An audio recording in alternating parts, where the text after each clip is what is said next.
Mtazamaji, hizi hapa ni taarifa za Kirk Machweo. Jina langu ni Aidah Munzatsi. Wabunge sasa hivi wanaupigia kura mswada wa kifedha wa mwaka 2023 kipengee kwa kipengee. Mswada huo ambao umezua mjadala mkali ndani ya mwezi mmoja uliopita umesomwa kwa mara ya 3 bungeni hii leo, kulingana na sheria, kamati ya fedha ikisema kwamba imepokea takriban maombi 10 ya kuvifanyia vipengee kadhaa mabadiliko. Muungano wa Azimio la Umoja umekiri kuwasilisha zaidi ya mapendekezo 4 ya mabadiliko katika vipengee vikiwemo vile vya ushuru wa nyumba wa 1.5% na ule wa thamana kwa bidhaa za mafuta wa 16%. Hebu tuelekee moja kwa moja hadi bungeni tufuatilie upigaji kura huo.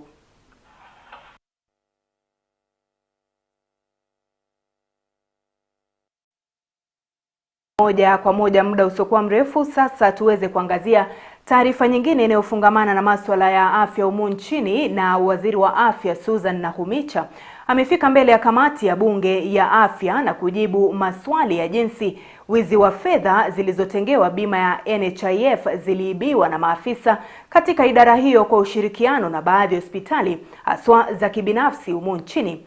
Kulingana na waziri huyo, wizara yake tayari imechukua hatua na kuwa uchunguzi zaidi unafanywa na kuwa sheria itachukua mkondo wake. Waziri huyo anayehojiwa siku moja tu baada ya kuwafuta kazi mameneja wa matawi ya NHIF katika kaunti za Kiambu, Nairobi na Meru, ambapo hospitali 8 zinadaiwa kuhusika katika wizi wa fedha za NHIF. Akifika mbele ya kamati ya bunge ya kitaifa ya afya, waziri Susan Nakhumicha alitakiwa kujitetea kwa hatua alizochukua Jumatatu. This ministry is properly cleaned. Akifika mbele ya ikiwamo kusimamisha huduma za afya katika hospitali 8 husika, vile vile kuwafuta kazi mameneja wa kaunti wa NHIF. I gave them 24 hours to vacate patients because I knew there would be an impact. So within the 24 hours, they ought to have vacated patients to other hospitals. And one of those facilities had the audacity to write back to me and tell me they have over 200 admissions. What do they do? Akionyesha kusimama dhabiti kwa hatua alizochukua, waziri huyu wa afya amesema kuwa baada ya uchunguzi hatua kali zitachukuliwa, sasa akizitaka idara mbalimbali kumuunga mkono ikiwamo kamati hii ya bunge. I have to play my part. I do not want it to come to the end and be told, what did you do as the cabinet secretary? I will stand by my decision. I will lead from the front. I may do some mistakes. We will learn from the mistakes and move on. But these are not decisions that need to be delayed. They have to be taken. Ikiwa sio sakata ya kwanza ya NHIF kuwahi kutokea humu nchini, sasa imebainika kuwa asilimia kubwa ya fedha zinazotengewa NHIF hutumika na hospitali za kibinafsi. Waziri Nakhumicha akisema kuwa mgao huo unafanyika kwa njia za kimagendo. That you will have a small private facilities doing more surgeries than Kenyatta, than Moi, than KU, all these public facilities combined. We have some small health, and it is not the Aga Khans, the Nairobis, and the big currents that you hear about. There is a problem. Mahojiano haya yanajiri huku sakata hii ikichunguzwa ndani ya siku 7 zijazo, tayari makataa ya saa 48 yakitolewa na uchunguzi wa maafisa wote wa NHIF nchini ukitarajiwa kuanza na kukamilika mwisho wa mwaka huu. Na mashirika ya wanahabari kwa ujumla yamemkosea na kumkashifu waziri wa biashara na uwekezaji Moses Kuria. Katika kauli ya Jumanne iliyowasilishwa na mwenyekiti wa muungano wa wahariri nchini Zubeda Kananu, ni kuwa matamshi yanayolenga kudhalilisha wanahabari yanakwenda kinyume na kanuni za utendakazi. Kadhalika, mashirika ya wanahabari yakimshtumu waziri Kuria kwa kuwatusi na kuwadhalilisha wanahabari wa Nation Media Group. Propaganda and continued hostile political rhetoric against the media and journalists. We view this as an attempt to blackmail and twist the media into seizing scrutiny of the government and those wielding power and authority. As media, we affirm our commitment to discharging our role, including holding this regime to account for the good of Kenyans, as we have done previous regimes since independence, and restate that we will not be cowed into submission. Journalists are guided by the commitment to truth and paint by an ethical code enshrined in the laws of Kenya. We urge those aggrieved by the media to seek redress through the Media Complaints Commission established under the Media Council Act, and where necessary through the courts. Kenya Media Sector Working Group stands in solidarity with Nation Media Group and all journalists in the country against attacks and threats from the government and government officials. We also call on President William Ruto to issue and firm assurance that they will not be allowed to seek shelter by trying to silence the media that exposes their misdeeds. Kisha sisi tunakuwa ndio walengwa. Wanahabari wetu waliodhulumiwa hadi sasa hawajapewa haki. Hakuna yeyote ambaye amewajibikia matendo ambayo yalifanyika. Kisha tunapoangalia matatizo ambayo vyombo vya habari vinapitia sasa hivi, badala ya serikali kushirikiana na vyombo vya habari katika kutafuta suluhu, ni vitisho. Mkiangazia taarifa fulani, hatutawapatia advertising. Pesa ambazo zinatumiwa katika hii advertising ni pesa za raia, sio pesa za mtu binafsi katika serikali.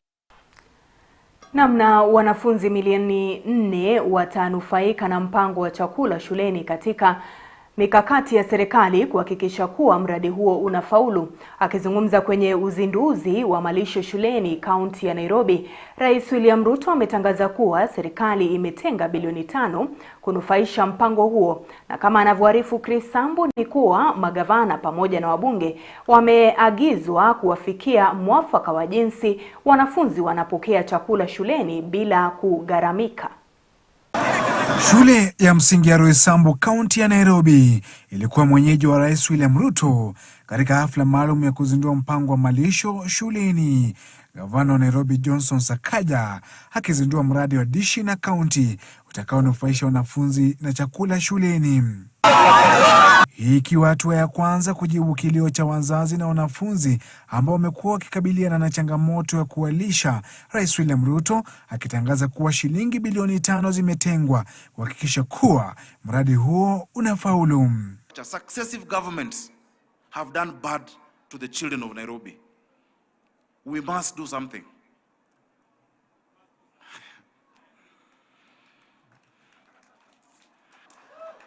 Your Excellency, ni uchungu ya watoto. Mimi nataka nimwambie my friend Arthur Sakaja Johnson ya kwamba I feel what you feel.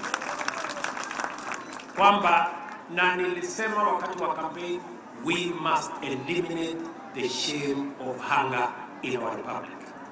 And we must be intentional, we must be deliberate, we must have a plan on how to do it. Kaunti ya Nairobi ina idadi kubwa ya wanafunzi walioko shuleni za umma, Rais Ruto akisema kuwa idadi ya watakaonufaika na chakula cha shuleni itaongezeka kutoka milioni 1.6 hadi kufikia milioni 4. Nafasi tuko nayo sasa sote kama viongozi ni kuungana ili tufanye kazi wananchi maisha yao ibadilike. We will not watch a child not getting food because of 5 shillings or because of 100 shillings. There is no dignity when a child is pulled out of the school, of the lunch line, because they don't have that money. Kulingana na takwimu ni kuwa baadhi ya wanafunzi kutoka kaunti mbalimbali hukosa kuhudhuria masomo kutokana na uhaba wa chakula, Rais akisisitiza kuwa mradi huo ni sharti ufanikishwe. When you look at the reaction of the children when you mention food, I think as leaders we need to be very embarrassed. Our children are losing 1/3 of their education when they are told at lunchtime to either go find food and they don't come back to class. As leaders, having been elected, it is our responsibility now to work together in a manner that we are going to transform our country and change the lives of the people of Kenya. Gavana wa Nairobi Johnson Sakaja akiwa wa kwanza kati ya magavana 47 kuanzisha rasmi mradi wa kuwapa wanafunzi chakula shuleni. Na waziri wa usalama wa ndani Profesa Kithure Kindiki ameelezea kutofurahishwa kwake na mvutano uliopo kati ya tume ya huduma za polisi na Inspekta Jenerali wa polisi Japhet Koome kuhusiana na kupandishwa vyeo kwa maafisa wa polisi. Akizungumza alipojitokeza mbele ya kamati ya bunge kuhusu usalama, Kindiki amesema kwamba mvutano huo si jambo geni kwani limetokea mara kwa mara. Hata hivyo, waziri huyo amesema ni muhimu idara hizo mbili zitafute suluhu ya kudumu ya kumaliza vuta ni kuvute hiyo. There has been some promotions, and I'm responding particularly to the contents of the letter we received from your committee. Recently, there have been some promotions which were done, and the two institutions which are critical institutions for our national security were involved in a public exchange of letters and press releases and all manner of untidy communication in the public. In my view, not just as the minister responsible, but as from my professional background, that conduct by those two institutions and their top officials amounts to a violation of Chapter 6 of the Constitution on integrity and leadership, notwithstanding the grievances or the merit of the complaint that either the National Police Service or the National Police Service Commission could have. Without delving into the merits, public display of discordance of institutions that are crucial for the security of our country is a violation of Chapter 6. It undermines the rule of law.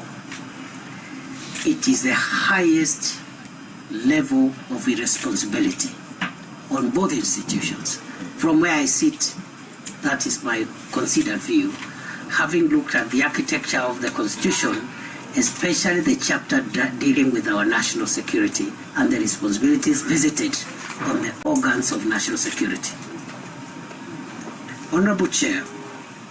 Na kwingineko, Rais William Ruto amezitaka pande zinazopigana katika taifa la Sudan kuyaruhusu mashirika ya kibinadamu kufanya kazi yao kwa uhuru. Rais aliyasema haya katika mkutano na kamishna mkuu wa wakimbizi kwenye shirika la muungano wa kimataifa UNEP Filippo Grandi.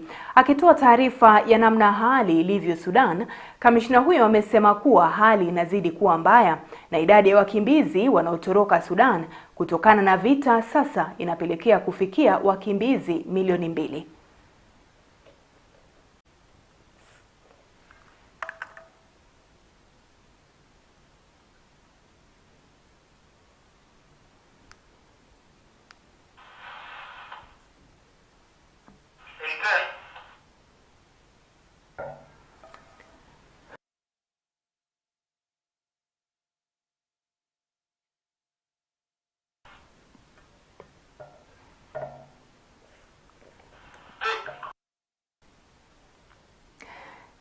Maji ni hayo tu tuliokuwa tumekuandalia kutoka meza ya Kirk Machweo. Jina langu ni Aidah Munzatsi na kutakia usiku mwema.